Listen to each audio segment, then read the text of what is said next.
Welcome, beautiful souls, to another episode of the Empowered Healer podcast, a sacred space for those ready to rise into their true power, lead with integrity, and embody the medicine they were born to carry.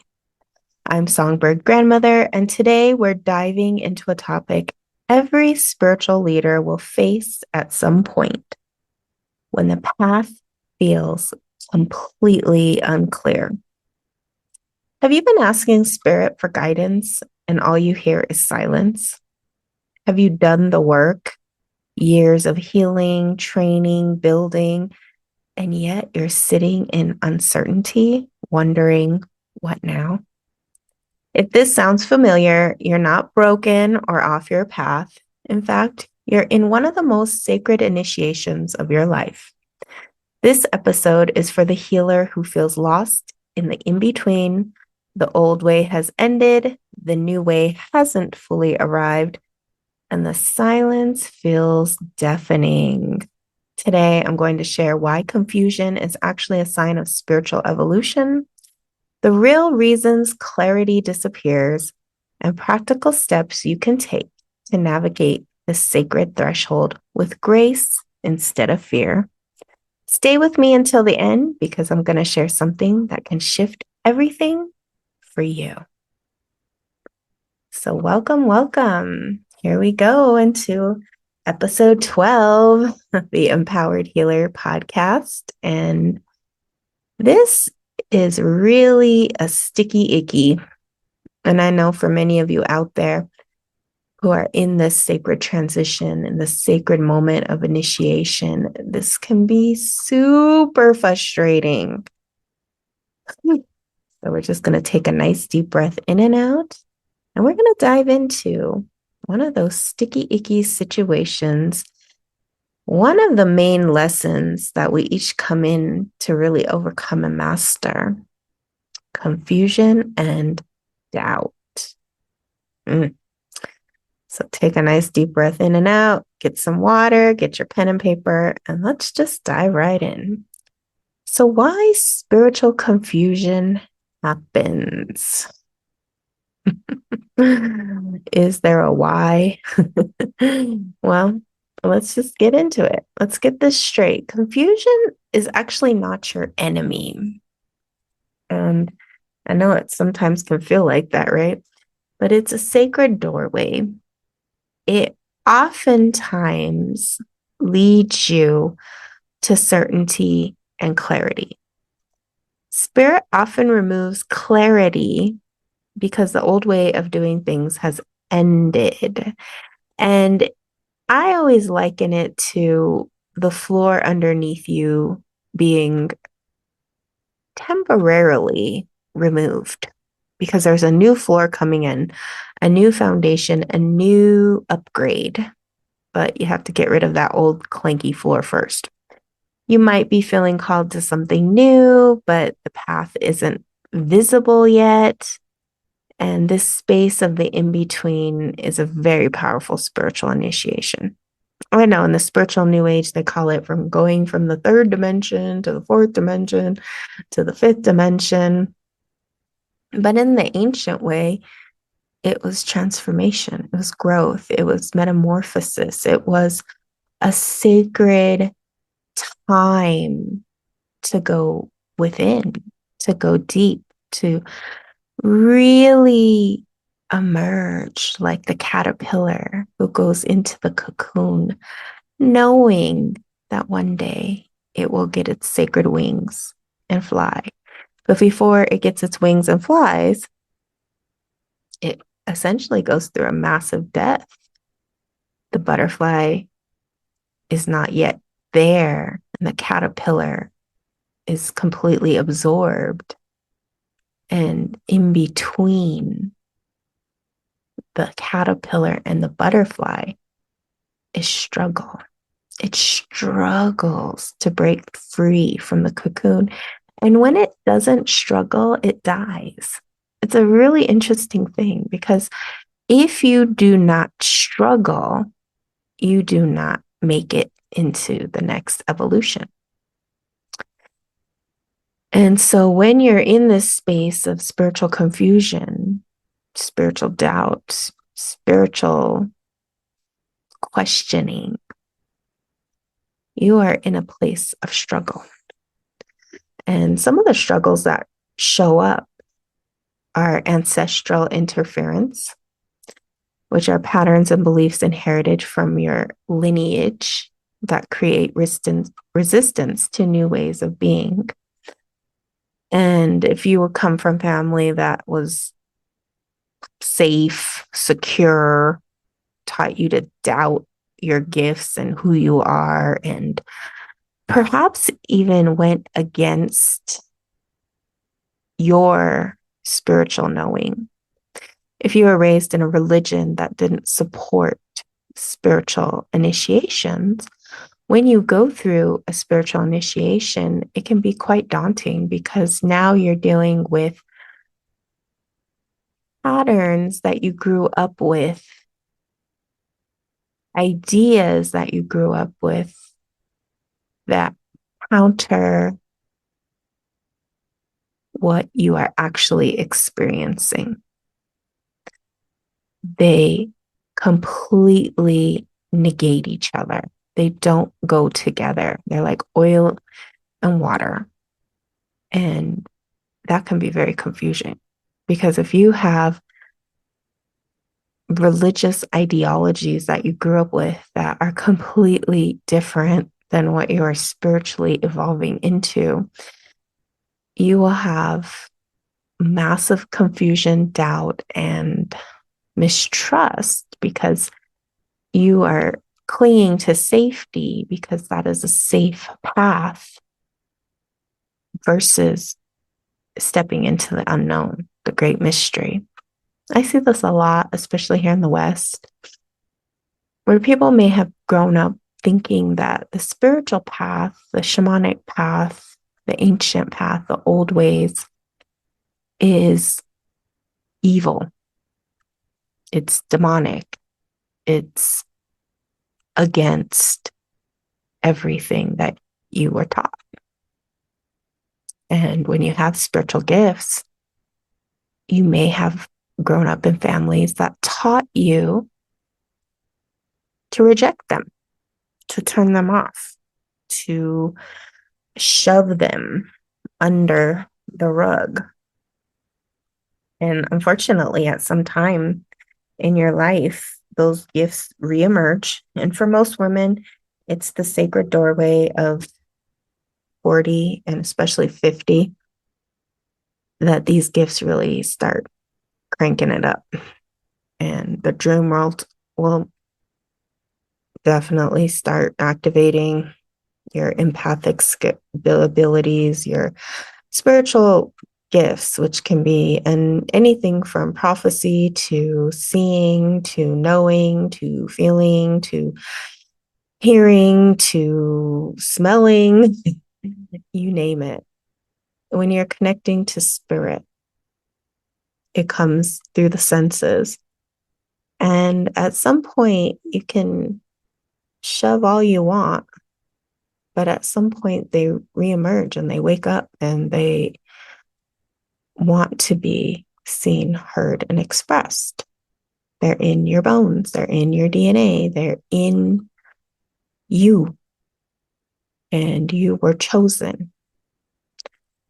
And part of the initiation is to move beyond playing safe or doubting your gifts and the ancestral programming that clouds your intuition and awakening into who you really are.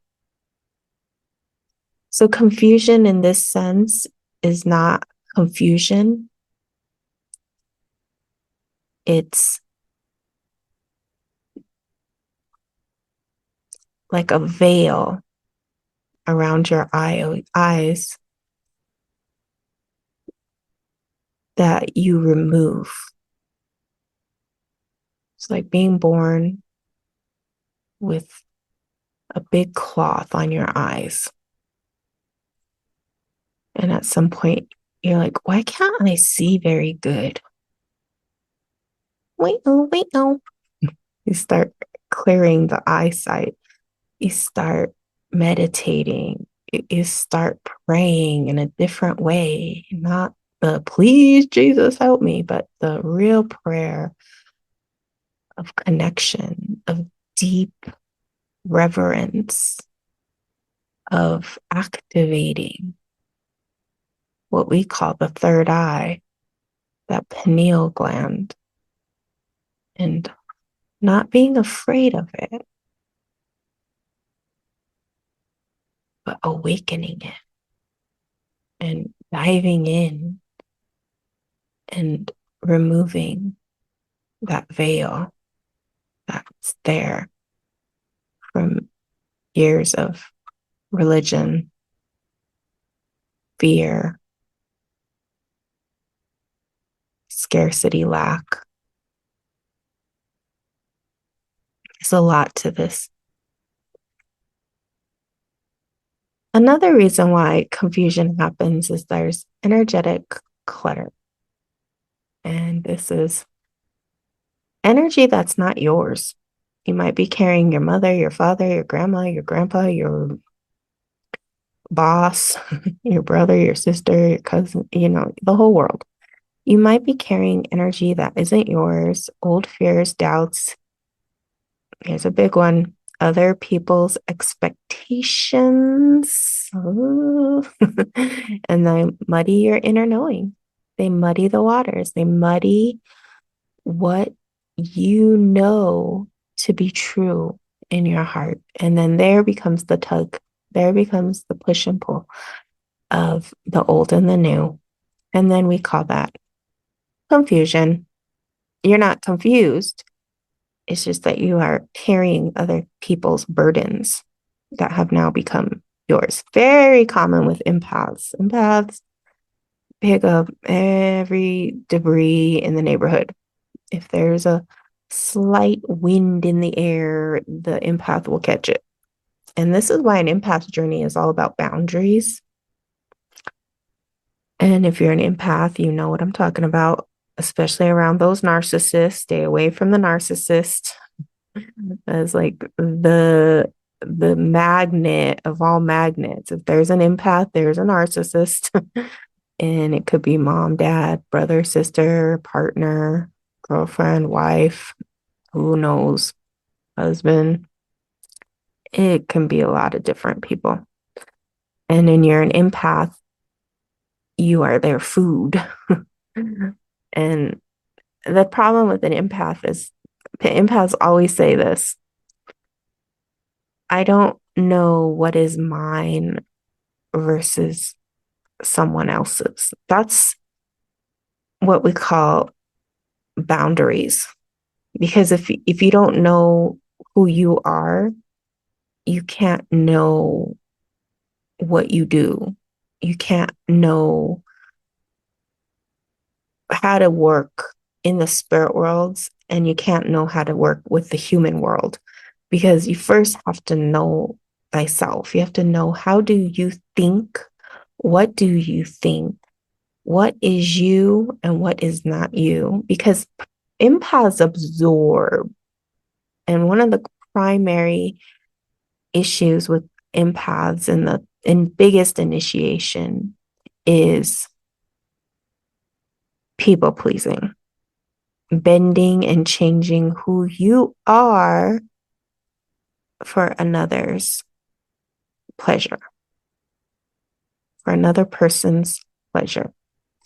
Because through childhood trauma programming, empaths learn that they have to work for love. That's the narcissist. There was a narcissist who trained you that you had to work for them because they were narcissists. See, that it always goes hand in hand. Narcissists and empaths. Empaths are born through narcissism. In some way, shape, and form, one of the primary caregivers was all about themselves, and they were never happy. And the empath learns from a very young age that I have to change who I am to receive love. And because of that, it leads to a lifetime of pain because you're constantly taking on other people's energies. And this is what we call energetic clutter. You're taking on other people's shadows, good, bad, right, wrong. It's like being a sponge until you awaken into your spiritual power, until you say no more, until you go through this initiation of the crossroads. And probably many times you'll go through it where, I don't care anymore. I'm going to live my life. I'm going to do what I want to do, what I came to be. I'm going to leave my legacy, and you either like it or you don't.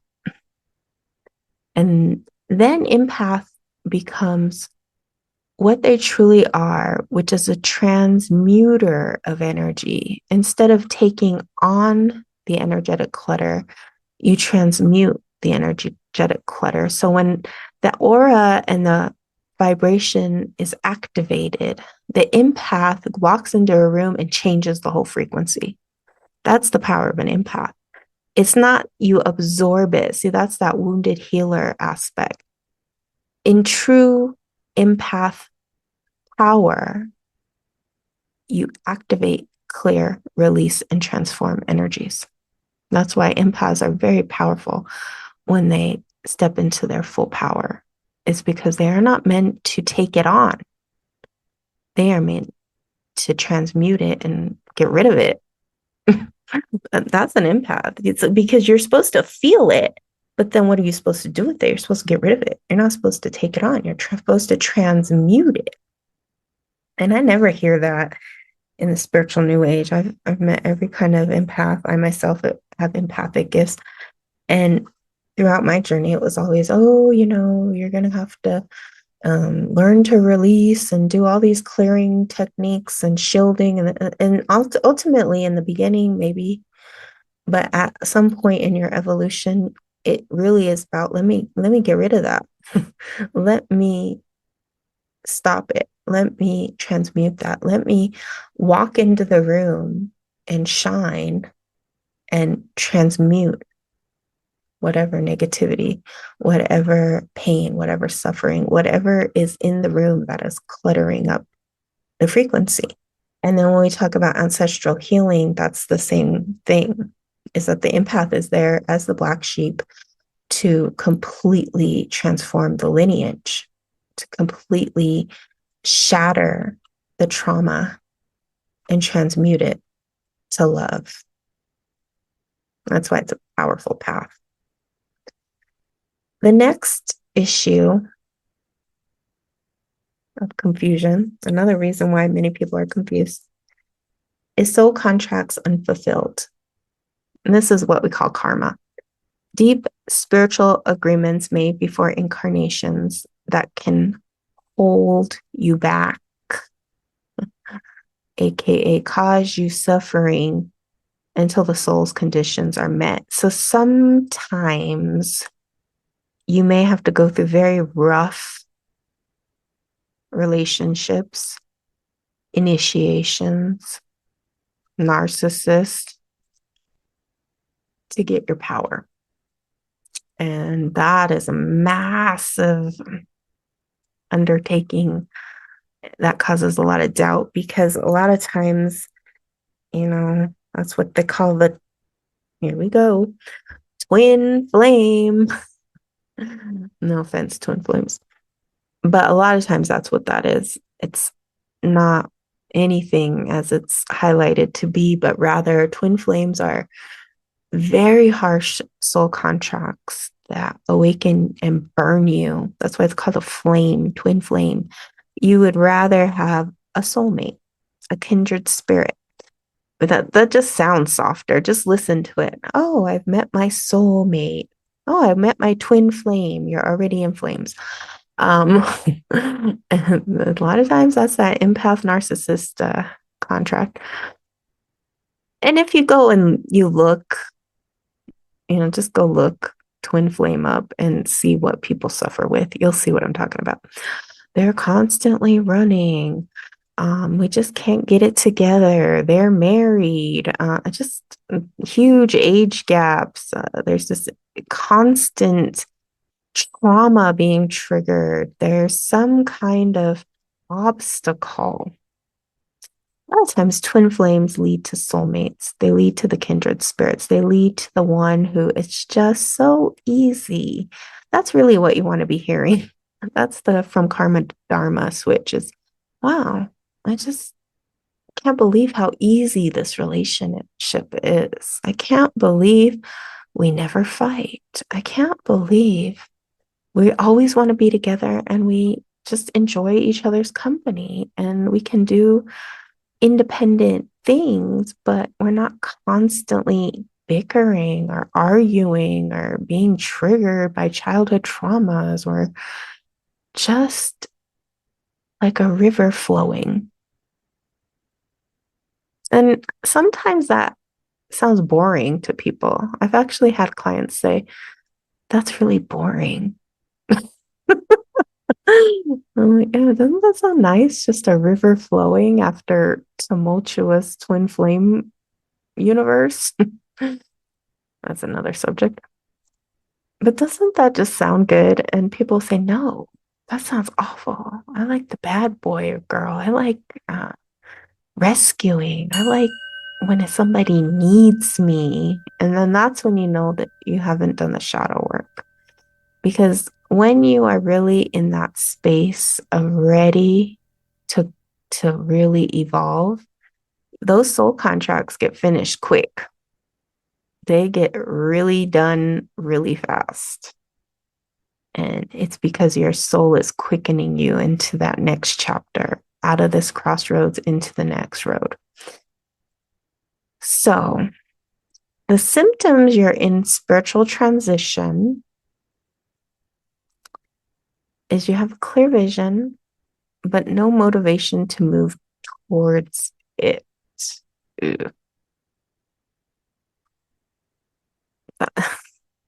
And I say, ooh, because I have heard that so many times I can't even count. People come and they say all the time, I know I'm supposed to help people. I know I have this psychic gift. I know I can feel and understand people. I'm very intuitive, but I just don't want to do anything. I'm tired. I have kids. I have a job. I have a husband. I have a wife. I have a this. I have a that. And then you're like in this space of stagnation and it's irritating because you know you have a bigger vision for your life, but you just don't have the actual energy to move it forward.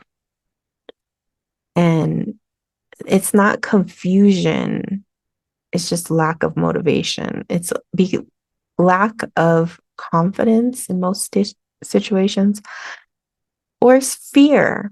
Because sometimes, if you know you have a clear vision and you know what you want, you are afraid of how that will affect your current relationships. And maybe you have to change.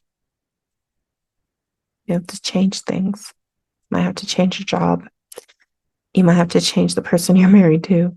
You might have to change your physical location. You might have to change something, and people don't want to change. That's really what that is. If you have a clear vision but no motivation, it's not confusion, it's lack of willpower. It's lack of, I want to do something. You want to do something, but you don't want to do nothing. It's just that they don't go together. And another thing that can happen too is if you already are in the healing arts or you're an entrepreneur, clients or opportunities, they disappear. Oof. And there's no clear explanation. It's kind of just a gradual shift. And as I say this, it's 11:11 here. And usually you start seeing 11:11, but you'll just kind of have something in the air shift to where either you don't want to see these types of clients or opportunities anymore, or spirit will just say, well, we're going to take this time to rebrand, to rethink, to redo, to go on a meditation retreat, to do something because the old isn't working. Whatever you're doing, you're about to change it. So we'll just change it for you. And that's usually how spirit works. Another area of confusion that you may go through is you wrestle with doubt, comparing yourself to others, or fear charging your worth. Oof. That's an ongoing process. Because especially in social media land, you're always going to be comparing yourself. Oh my God, this person has a gabillion followers and I only have one. This Get off social media first and foremost and stop comparing yourself. Get clear on what you want, what you do, and charge what you need to charge. That's a really hard aspect of being a healer, especially professionally, is that you are you. You can only be you.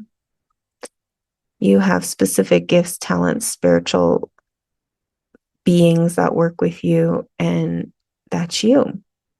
You have karma, you have dharma, you have everything. And they are them. That's who they are. That's what they do. And you can only follow your spirit. You cannot follow somebody else's spirit. And then what that leads to, especially empaths, is constantly changing your worth to go from $100 to $5. I've seen it happen. And then changing the way you look, changing the way you dress, changing your everything, but ending up actually in a worse situation than had you just stuck to who you are and shined. And another thing that can happen when you're in sacred confusion is you feel like you're losing connection with your gifts. Your gifts may be upgrading or changing, shifting. You may have more stress in your life. You may not be taking good care of yourself. You may be taking on too many clients sometimes. But if you feel like you're losing connection with your gifts, it's worth it to take time off and go within, go on a sacred retreat, and take time to really sort through what it is that you're going through. And spirit will always tell you what's going on. You'll get it. You'll know. Oh, maybe I need to drink more water. Oh, maybe sometimes it's something simple. And sometimes it's more deep and profound, like you're recalibrating that, and I know when I was younger, when I first really started doing this work professionally, my gift was very different. It was very different. It was more about the mundane, like a classic psychic, I would say. It was very much like if you came to me, you were going to get the very classic psychic reading. It was, let's go into your job, let's go into money, let's go into health, let's go into career, let's go into the basics of everyday life, right? And sometimes it was like I could literally read what the person was thinking in that moment. It was that concentrated. And it was really great because the people that came at that time needed that. But as I started to grow and evolve and deepen my spiritual path and go into ceremony and see the spirit world in a different light and with more deep reverence and connection, I didn't want to do those types of readings. I really just, it became very boring for me to just sit there and say, yes, Sally, Joe is cheating. And, this. I mean, those types of readings just like got to me because that's so surface level. Moving beyond, yes, Joe is cheating to, well, this is what the lesson is. This is why this happened to you. This is what your soul came to remember in this moment. This is what you are going in and through initiation wise. This is beyond the cheating or the hurt or the betrayal or the this and the that. This is healing. And to really be able to not only understand the situation from a mundane physical level, but a spiritual, emotional, psychological, physical, soul level. That's where my evolution took place. And of course, during that time, as I was deepening through the years, the people who came to me at the beginning of my path definitely probably didn't come at that point, and people come and go always when you're a spiritual healer. And that's not something you did or they did. It's just how it goes. Just how it goes. And none of this that I'm talking about are signs of failure. They're signs your spirit is calling you deeper. Every initiation, every crossroads is an opportunity and invitation to go deeper. You want to go deeper. And there's nothing wrong with that. There's everything right with that. And really, why logic won't solve it is your mind wants to figure it out, to make a plan, to check boxes, to get clarity on your next step. I can't even tell you how many times I have given a suggestion or done, some type of reading for somebody. And they have said, well, I'll figure it out. I just have to figure it out. And I usually just, at that point, when somebody says, I'll figure it out, I don't know what to do. I'll figure it out. And then their mind starts looping. I already know the battle is not yet completed, that it won't be completed for quite a while. And that person is all wrapped up in the mental space because there's no figuring it out. There's only making a decision and walking through it, just going through the crossroad. And make a plan as best you can, but know that the mystery is always the mystery. And you're never going to figure it out. You're just going to do it. You're either in or out. But in this stage, Spirit asks for you to surrender, to trust, and to recalibrate, to get out of the head and drop into the heart. Trying to solve confusion with logic, it only pushes the answer further away because you're trying to solve a problem you have never solved before with logic that couldn't even get you through whatever you're going through right now. It just doesn't work. You have to stop trying and start listening. The deeper you listen, the deeper you will get through it. The deeper the path, the deeper the solution, the better the outcome. So, what do you do? What do you do? Songbird grandmother, what do I do when I am in the crossroads, when I am confused, when I am trying to figure it out? First and foremost, you got to breathe. That's the first thing. Ask yourself, am I breathing? And I want you to stop and do a heart breath. Place your hand on your heart. Inhale slowly and ask, what truth wants to emerge in this moment? What truth wants to emerge in this moment? And then listen. Listen to the quietest voice within yourself. The next thing is to give yourself a sacred stop. Stop. Stop. Just give yourself permission to pause, to live, to stop trying to figure it out mentally, emotionally, physically, spiritually, psychologically. Just take a pause. No reading, no researching, no Googling, no TikToking, no YouTubing. Be still and listen. And on the new moons and full moons, do ceremony, go into ritual, write your biggest question on a piece of paper, light it in a fire safe bowl and say, I surrender this question to spirit. Feel the release. Do that on a full moon. On new moons, write what you want and maybe release it to the waters or bury it with a plant. Create new life, burn it, and then put the ashes on your garden.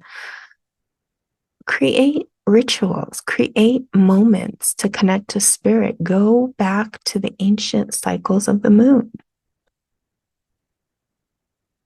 and reconnect with these rituals, with these breathing techniques, stopping, surrendering. It will help you to stay grounded throughout your day. And of course, some blocks are deeper than self-practice can reach. And this is where a guided session and ceremony become powerful tools. If you're tired of trying to figure this out alone, you're ready for some soul level clarity, then I invite you to book a private session, to book a virtual session. Occasionally throughout the year, I do have Sedona ceremonies that are for people who are wanting to go very deep. And let's get to the bottom of those ancestral and energetic roots so you can step fully into your next chapter. Let's connect to the spirit world and see really and truly what is your destiny. What are you here to be? What are your gifts? Why are you struggling with what you're struggling with, and how to move in and through this sacred initiation? So let's go ahead and take a nice deep breath in and out. Remember to integrate, to process, even though these are podcasts, so to say. These are sacred transmissions of spirit. Everybody responds differently. But anytime you're connecting to the spirit world, to the divine, to the great mystery, remember to treat that as a divine experience. Drink lots of water, rest, relax, integrate, process, and trust. And remember, this confusion is not your enemy. It's your spiritual initiation calling you into trust and transformation. You don't have to walk this alone. Your clarity and power are one sacred session away. And if you truly feel ready to step through the threshold, then I invite you to visit my website and book your session now. Thank you for being here. Keep rising as the empowered healer you were born to be. Until we meet again. Aho.